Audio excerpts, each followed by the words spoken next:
Assalamualaikum warahmatullahi wabarakatuh. Halo semuanya, perkenalkan nama saya Nadia Aulia Salsabila dengan NIM akhir 134 dari kelas 5B Akuntansi. Tujuan saya membuat video ini yaitu untuk tugas ujian akhir semester mata kuliah Sistem Pengendalian Manajemen yang dimana diampu oleh Ibu Reskino SE MSI PhD. Pada kesempatan kali ini saya akan membahas sebuah materi menarik, yaitu tentang perencanaan strategis yang dimana telah kita pelajari dalam mata kuliah ini. Pokok-pokok pembahasan yang akan saya bahas dalam video ini itu ada 3. Yang pertama yaitu ada karakteristik perencanaan strategis, yang kedua analisis program yang diusulkan, lalu pembahasan yang terakhir yaitu bagaimana sih proses perencanaan strategis itu. Sebelum masuk ke materi pertama, sebelumnya apa sih pengertian dari perencanaan strategis? Jadi, perencanaan strategis adalah proses memutuskan program-program yang akan dilaksanakan oleh organisasi dan perkiraan jumlah sumber daya yang akan dialokasikan ke setiap program selama beberapa tahun ke depan. Nah, udah masuk ke materi pertama yaitu karakteristik perencanaan strategis. Nah, karakteristik perencanaan strategis ini ada 5. Yang pertama, hubungan dengan formulasi strategi.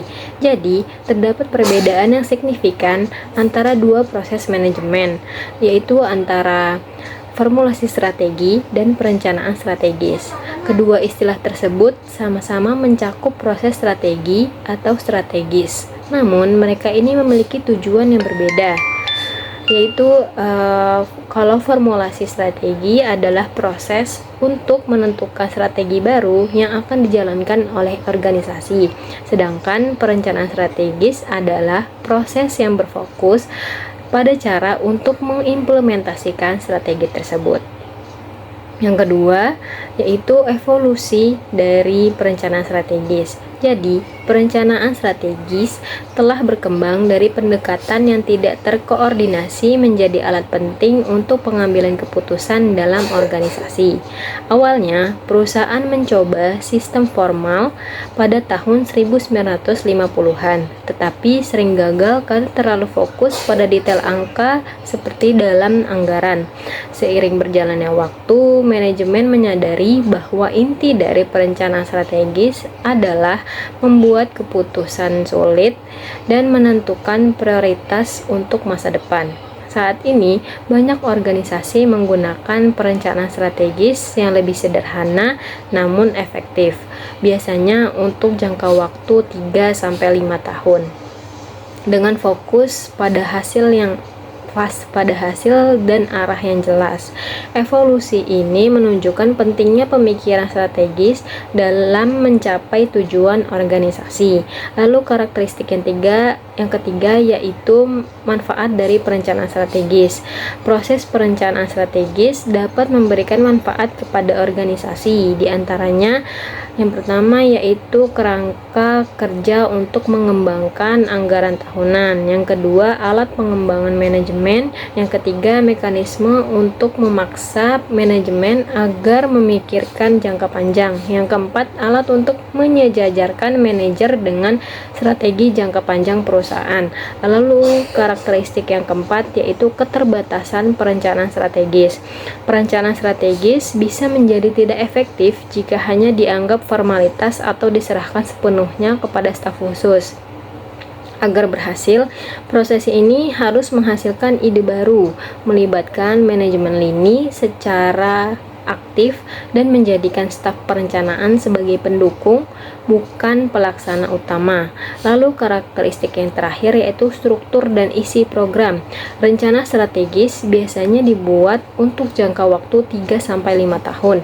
Dalam prosesnya, perencanaan melibatkan manajemen puncak dan unit bisnis untuk memperkuat komunikasi, meskipun manajer departemen sering tidak dilibatkan. Selain itu, sistem perencanaan harus selaras dengan gaya manajemen senior agar efektif, karena beberapa manajer mungkin merasa kurang nyaman dengan sistem yang terlalu rumit atau tidak sesuai dengan kebutuhan mereka. Masuk ke materi yang kedua, yaitu tentang analisis program yang diusulkan. Jadi, analisis program dalam perencanaan strategis itu mencakup dua aspek utama. Yang pertama itu analisis program-program baru yang diusulkan, lalu aspek yang kedua itu analisis program-program yang sedang berjalan. Nah, masuk ke aspek yang pertama, yaitu analisis program-program baru, yaitu dimana ide-ide untuk program baru itu bisa berasal dari siapa saja di dalam organisasi seperti CEO, staf pusat, atau unit-unit tertentu seperti riset dan pengembangan, pemasaran, dan teknik produksi. Keberhasilan perusahaan sangat bergantung pada kemampuannya untuk menemukan dan menjalankan program baru dari berbagai sumber. Untuk itu, diperlukan sistem yang fleksibel dengan langkah-langkah jelas dan evaluasi menyeluruh di setiap tahap untuk mendukung pengambilan keputusan.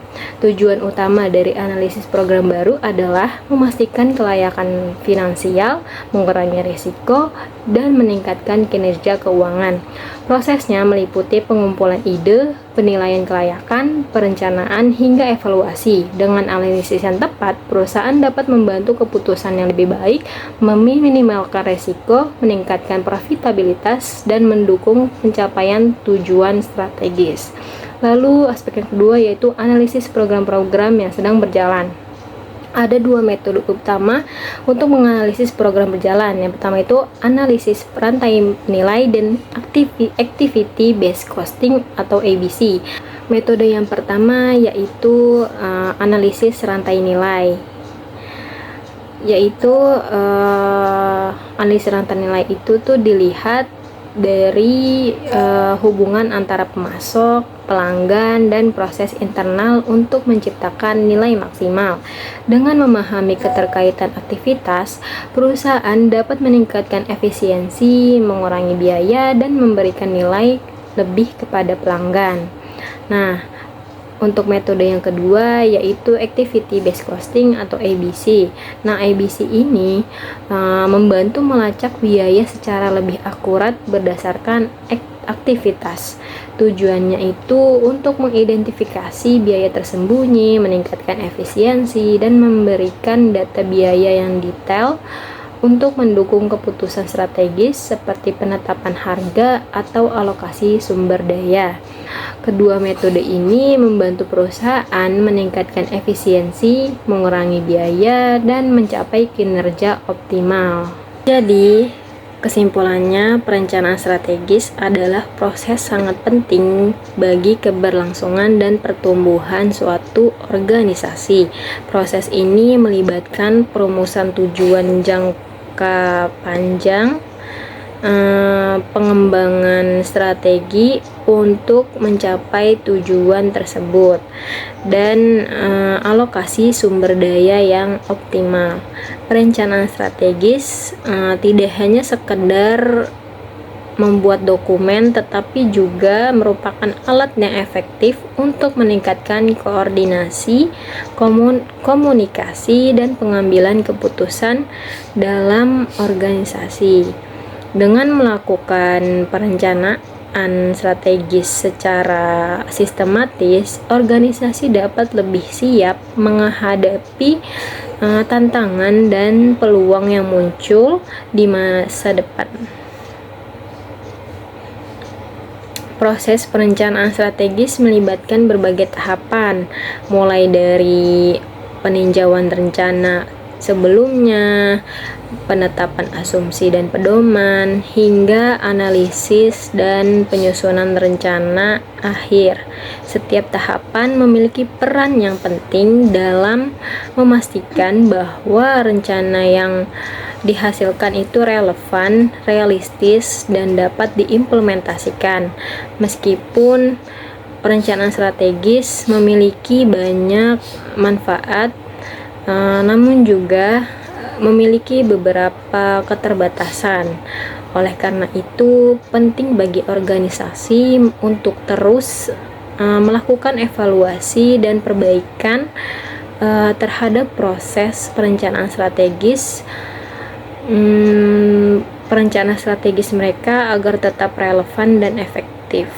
Secara keseluruhan, perencanaan strategis adalah investasi jangka panjang yang sangat bermanfaat bagi organisasi. Dengan melakukan perencanaan strategis yang baik, organisasi dapat meningkatkan kinerja mencapai tujuan jangka panjang. Demikianlah materi yang dapat saya sampaikan hari ini. Saya berharap informasi yang telah dibagikan dapat memberikan wawasan baru dan menjadi bahan pertimbangan yang bermanfaat bagi kita semua.